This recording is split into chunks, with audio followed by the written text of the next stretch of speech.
지금 당장 주차장에 나가서 주변을 한번 둘러보세요.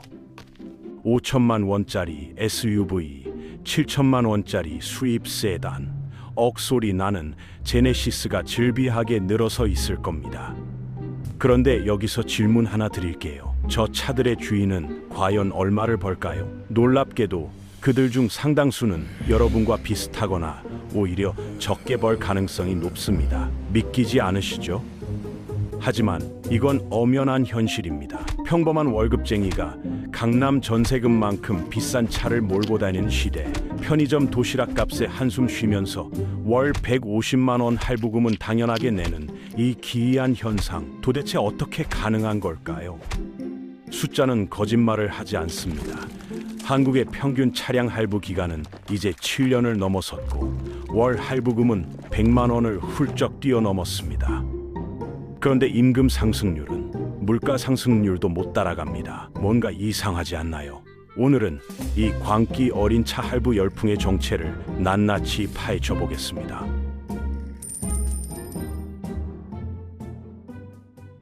요즘 한국에서 새 차를 사면 평균 할부금이 얼마인지 아시나요? 중형 세단만 해도 월 80만 원이 넘어갑니다. 그것도 평균이에요. SUV나 수입차로 가면 월 120만 원은 기본이고 많게는 200만 원까지 치솟죠. 10년 전만 해도 말도 안 되는 금액인데 지금은 너무나 당연하게 받아들여지고 있습니다. 더 무서운 건 이 돈을 내는 사람들이 재벌이 아니라는 거예요. 선생님, 간호사, 회사원, 자영업자들이 이런 차를 몰고 다니거든요. 상속받은 건물이 있는 것도 아니고 비트코인으로 대박난 것도 아닌데 말이죠. 이 미친 할부금의 비밀은 바로 대출 기간에 있습니다. 예전에는 차를 살 때 3년에서 4년 정도 할부를 했어요. 그런데 지금은 5년, 6년, 심지어 7년까지 늘어났죠. 어떤 캐피탈은 84개월, 그러니까 7년 할부까지 내놓고 있는데 이건 진짜 금융공포 영화 수준입니다. 왜 이렇게 기간을 늘리냐고요? 간단해요. 5천만 원짜리 차를 3년 할부로 사면 월 150만 원 나가는데 7년으로 늘리면 80만 원으로 뚝 떨어지거든요. 월 납부액만 보면 갑자기 감당할 만해 보이는 거죠. 그런데 이게 얼마나 무서운 함정인지 아세요? 80만 원씩 7년 동안 내면 총 6,700만 원을 내는 겁니다. 3년 할부로 했으면 5,400만 원이면 끝났을 걸 1,300만 원을 더 내는 거예요. 그냥 납부 기간을 늘렸다는 이유만으로요. 게다가 차는 시간이 지날수록 가치가 떨어지잖아요. 4년이나 5년 차쯤 되면 차 가격보다 남은 대출금이 더 많아지는 상황이 벌어집니다. 팔려고 해도 못 팔아요. 팔면 손해고 안 팔면 계속 갚아야 하는 지옥 같은 상황이 되는 거죠. 여기에 무이자 할부라는 달콤한 미끼도 한몫합니다. 딜러나 카센터에 가면 커다란 현수막에 무이자 할부 광고가 붙어 있죠. 공짜로 돈을 빌려주는 것처럼 보이지만 속지 마세요. 그 이자는 차 가격에 이미 다 포함되어 있거든요.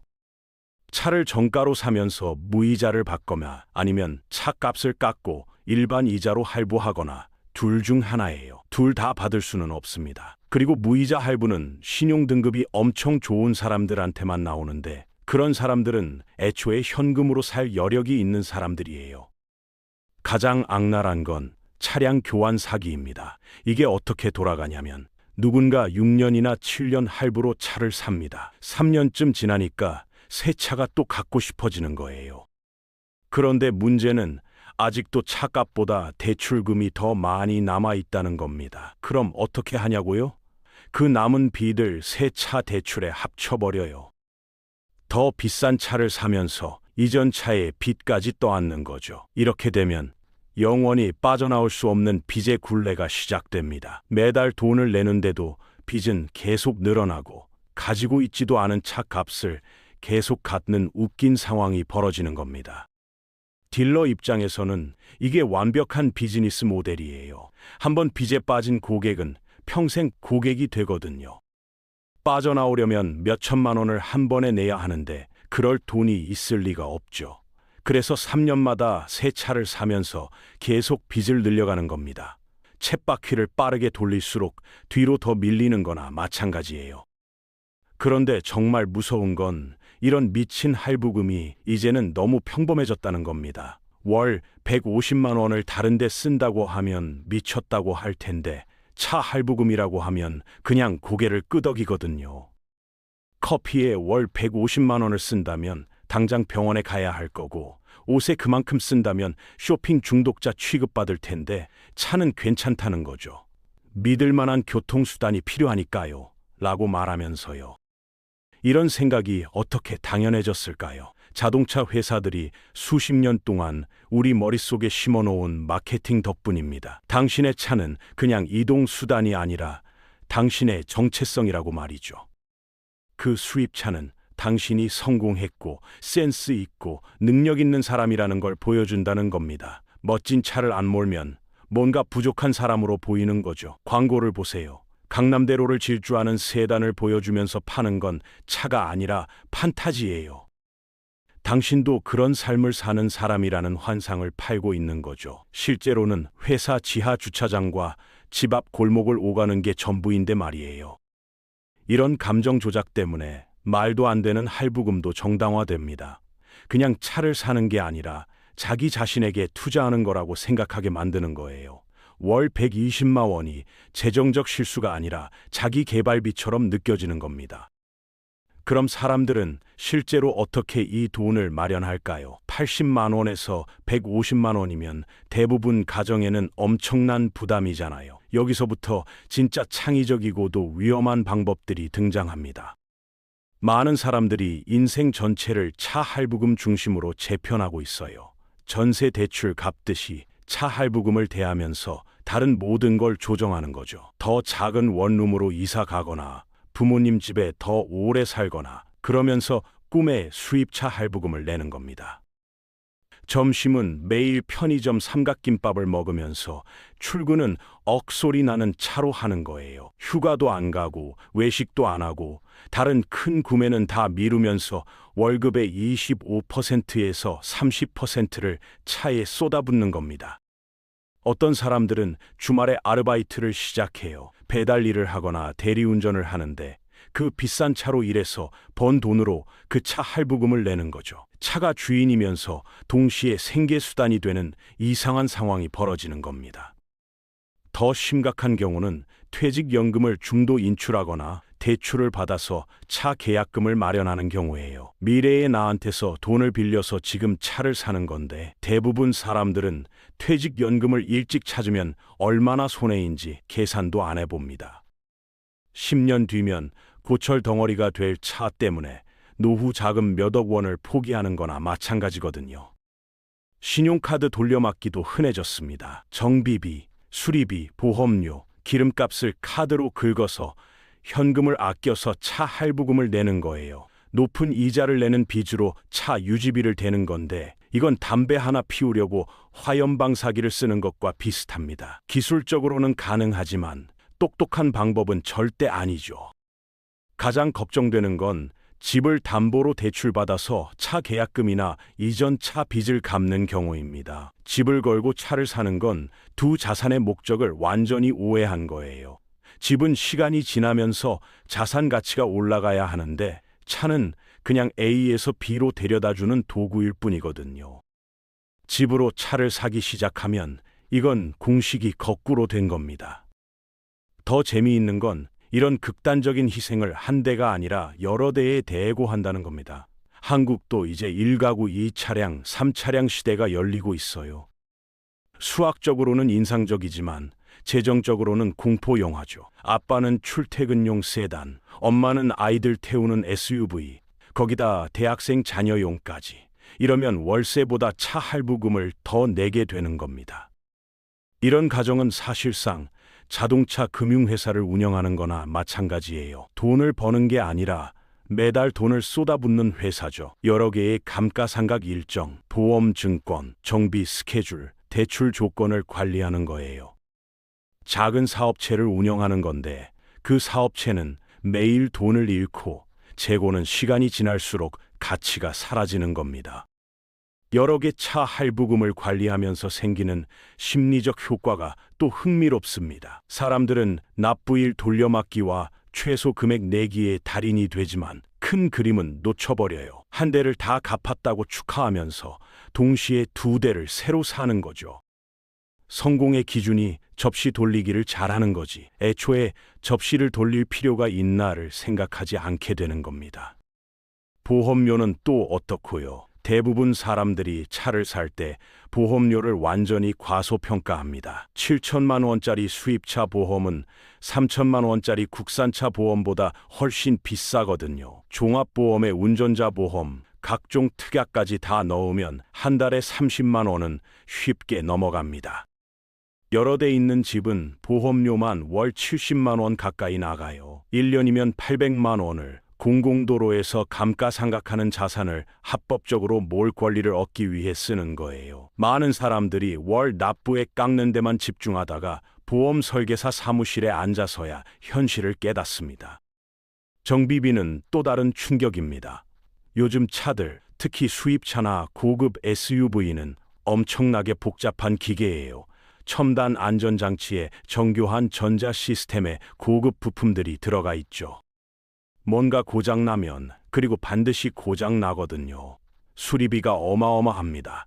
그냥 브레이크 패드 갈아도 100만 원 넘게 나가요. 변속기 문제는 500만 원 이상 나오고, 운 나쁘게 엔진 큰 문제 생기면 1,500만 원 넘는 청구서를 받을 수 있습니다.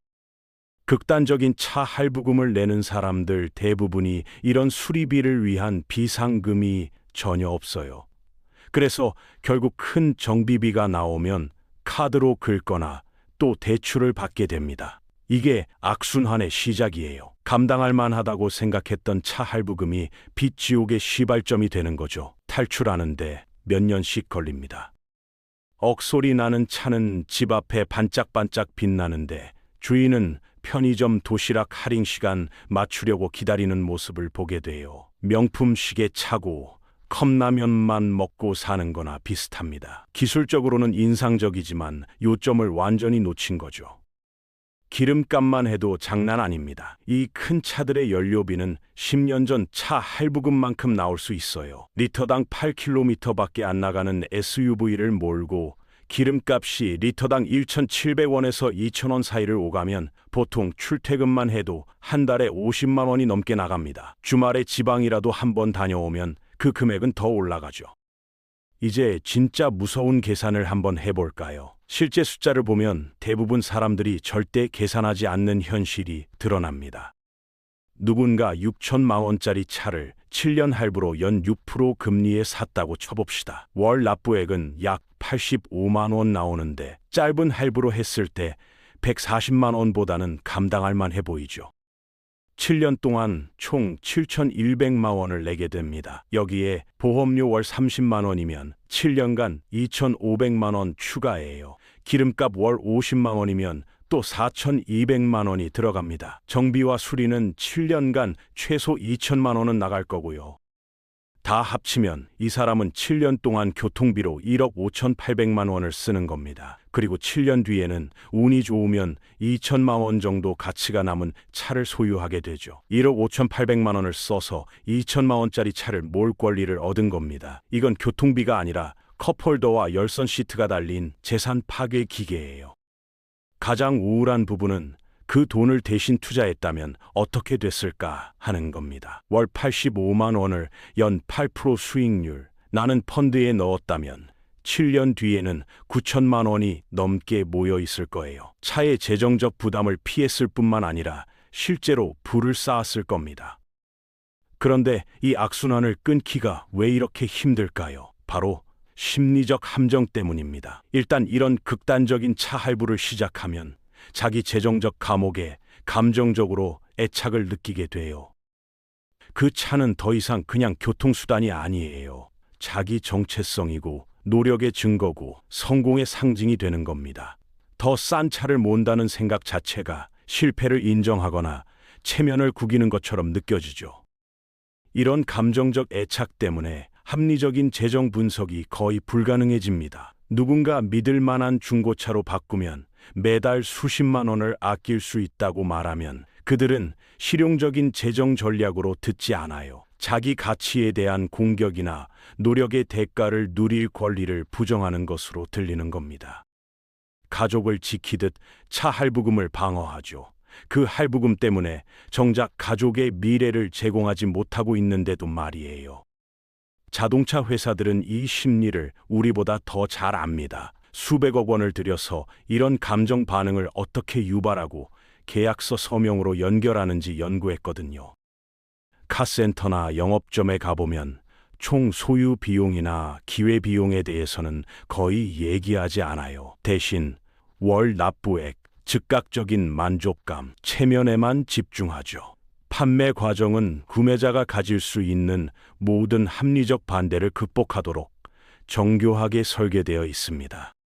할부금이 너무 높다고요? 기간을 늘려드리죠. 신뢰성이 걱정되시나요? 연장 보증을 할부로 드릴게요. 감가상각이 불안하시다고요? 걱정 마세요. 어차피 몇 년 뒤에 더 새 거로 바꾸실 거잖아요. 그래서 결론은 이겁니다. 사람들이 어떻게 이 미친 차 할부금을 감당하는가 하는 의문은 사실 의문도 아니에요. 이건 정교하게 짜인 시스템입니다. 긴 할부 기간, 감정 조작, 고개사도 질투할 만한 재정 묘기의 조합이죠. 사람들은 실제로 이 할부금을 감당하는 게 아니에요. 그냥 재정적 폭탄을 미래로 떠넘기면서 자기가 그 빛나는 차를 받을 자격이 있다고 스스로를 설득하는 겁니다. 다음에 강남 전세금만큼 비싼 차를 모는 사람을 보면 기억하세요. 그 사람은 아마 저녁으로 편의점 도시락 먹으면서 그 차 할부금을 내고 있을 겁니다. 그리고 어쩌면 당신 집 앞에 있는 그 믿을 만한 중고차가 그렇게 나빠 보이지 않을 거예요. 당신의 차는 어떤 건가요? 자신의 경제적 상황에 맞게 타고 계신가요? 혹시 차 할부금 때문에 다른 걸 포기하고 계시진 않으신지, 아니면 합리적인 선택으로 만족하며 타고 계신지, 여러분의 솔직한 이야기를 댓글로 남겨주세요.